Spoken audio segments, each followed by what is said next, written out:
Thanks a lot for taking our time to attend this. It's a joint work with my advisor, Professor Bo Waggoner. We look at principal agent problems where the agent has a choice to acquire some additional meaningful information about an outcome and then take a hidden action. So let's see an example to make it clear. So let's say you have a venture capital firm who is the principal. They employ a fund manager who is the agent.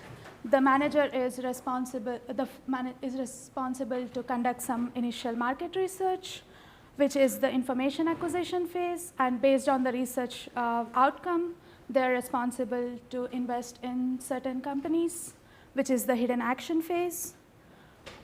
And let's say they invest in company A, based on whether the company eventually becomes a success or a failure. They are paid back accordingly as previously determined by the contract. So observe that if we remove the research phase, it's just hidden action model, which is the classical contract theory, which probably you guys are familiar with. So our combined model could be helpful in scenarios where the agent has more agency in all of this. So you want to incentivize the agent to do some meaningful research before they go and take actions that are extremely relevant to you. So we would look into this incentive problem. As we discussed, classical contracts is a subcase of our model. So is pure information acquisition, which just asks for the agent to just go collect information and report truthfully. Bayesian contracts are also closely related to this model. So in Bayesian contracts, you have the agent take a hidden action, but the principal doesn't exactly know what the agent's type is. We would learn more about this type of setting in the next talk, which is by Matthew. We will look into the formal model and some results and some conclusions. So the game proceeds like this. The principal initially comes and offers a menu of contract to the agent, T.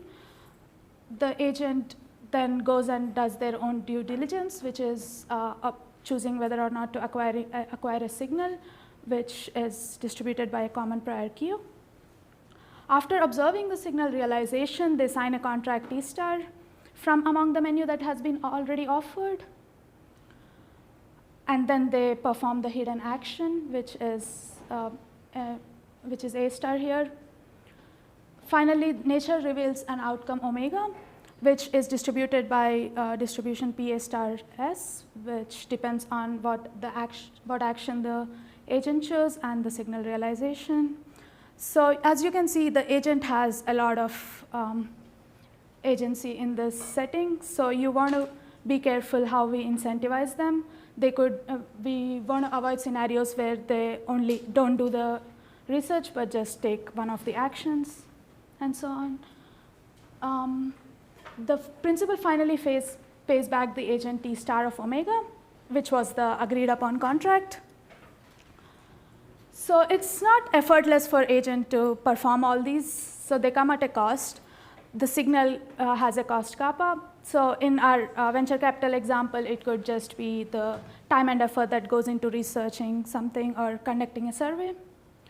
The actions are also costly. It's not so much a perfect example, but it could be some legal fees associated with investing in a certain company.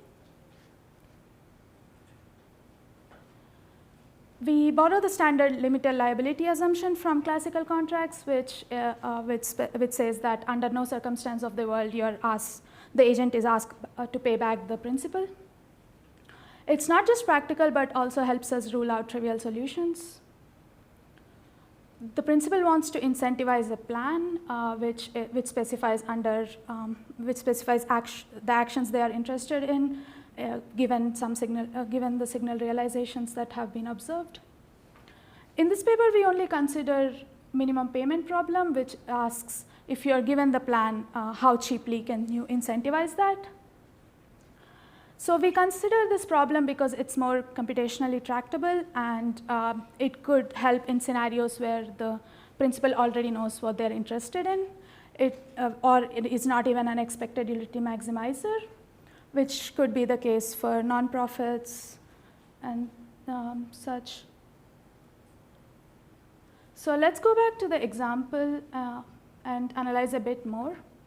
Let's say in the example, the agent has available to them a survey which kind of predicts whether customers prefer being globally connected or locally connected in a social media network.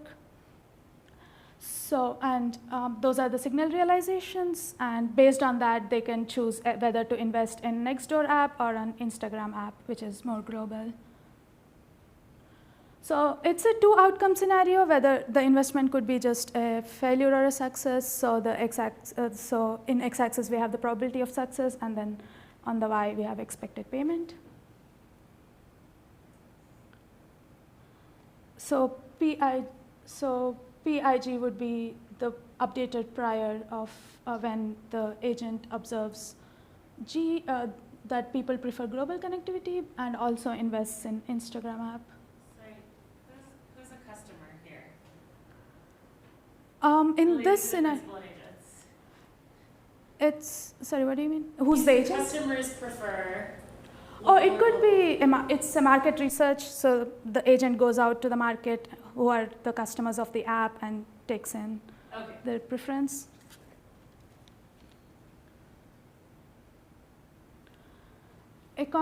So a contract would be a pair of these two things. How much are you going to pay the agent when it's a failure, when it's a success? And as you can see, the expected payment, if the agent has an expected updated prior of this, would be a point like that.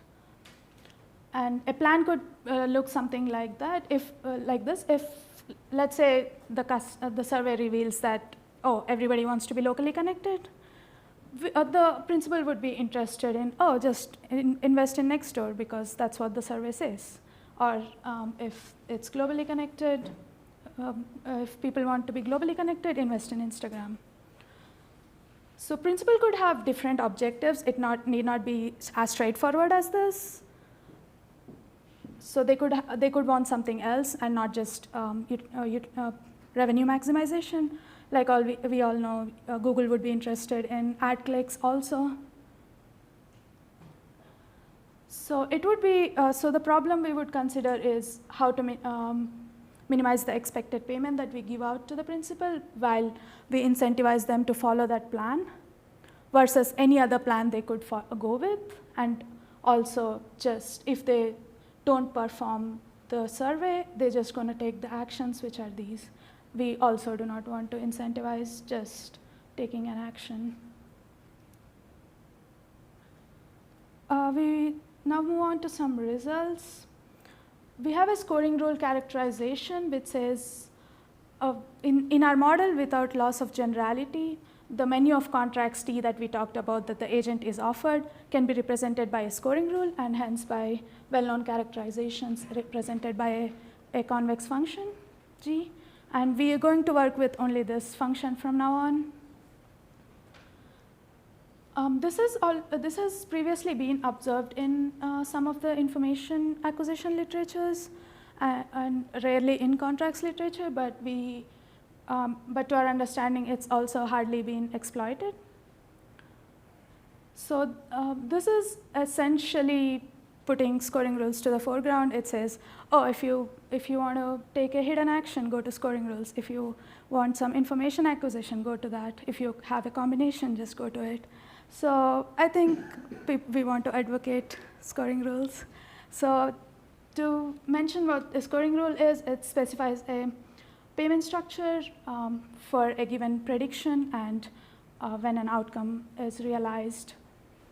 So observe that if you actually fix the prediction, the scoring rule is exactly a contract because it specifies a payment for each outcome.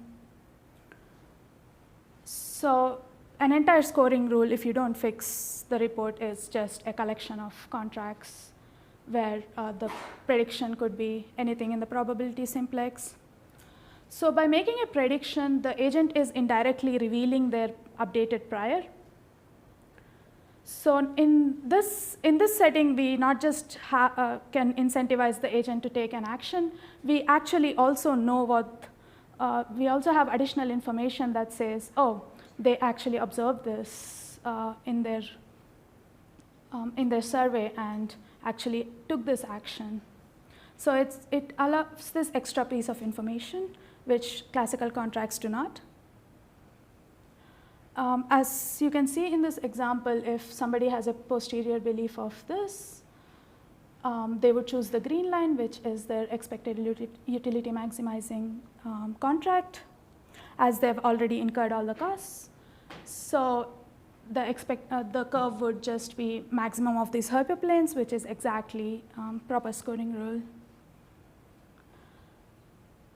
So the next result deals with information acquisition subcase, which is essentially if there are no actions involved and the principal is just, the agent is just supposed to go and take the survey and report the results truthfully to the principal. So we give an optimal solution in this case, which looks something like that.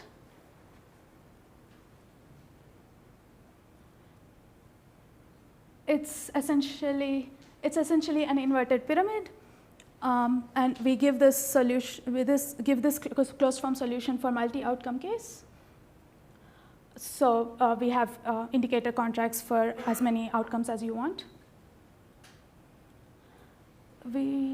In the interest of time, we might skip over the proof idea and our geometric characterization for the hidden action subcase. In the combined model, we give a polynomial size program for computing an optimal menu for a given plan.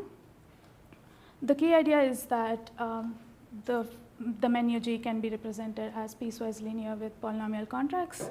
This is not so much of a big result, but we use that to get further things, which is we were able to further simplify the size of the LP, which led into nice characterizations. We could come up with necessary conditions for the feasibility of a plan.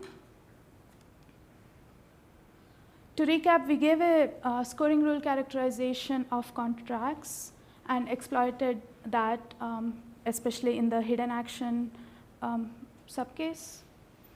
We gave a closed form solution for information acquisition under limited liability, and also a polynomial time algorithm for the combined general case. The future work could look like finding optimal and feasible solutions for incentivizing a plan, or dealing with multiple signals, which turns out to be decently tricky. And we could also ask if linear contracts are robust in this setting. We kind of believe they are, because Castiglione et al. 2021 kind of show that they are for Bayesian contract setting. So it's pretty similar. Or we could also look into directly optimizing for a plan that maximizes principal's utility. It might be hard given the exponential blow up of with the number of plans involved, but we could potentially borrow ideas from the next talk, which is by Matteo Castiglione, which could involve randomization to help with the complexity. Thank you.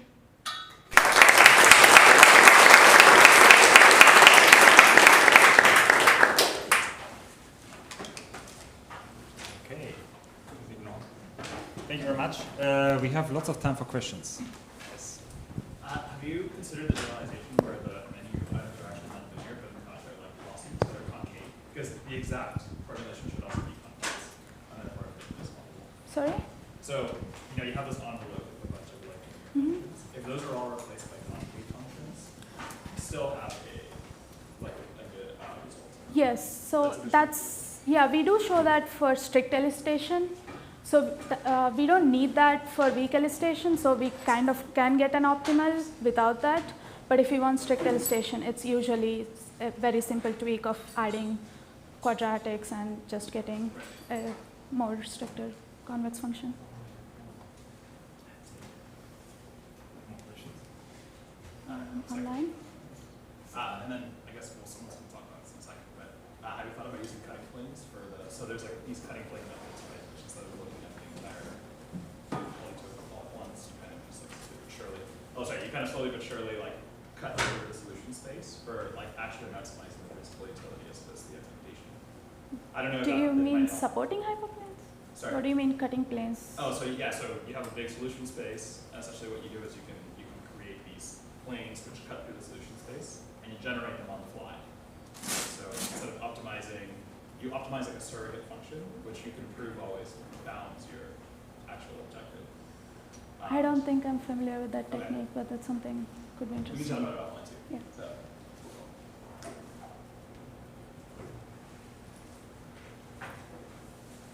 Online? Any online questions?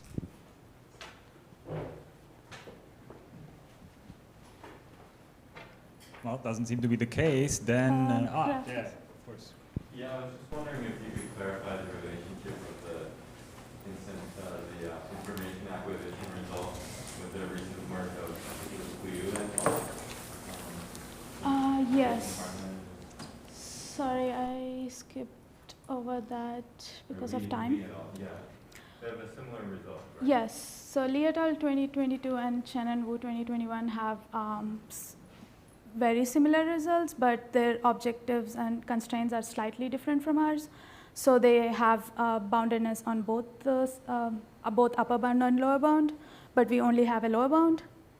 And we phrase it as a minimization exercise, and they have maximizing the gap between incentivizing and not.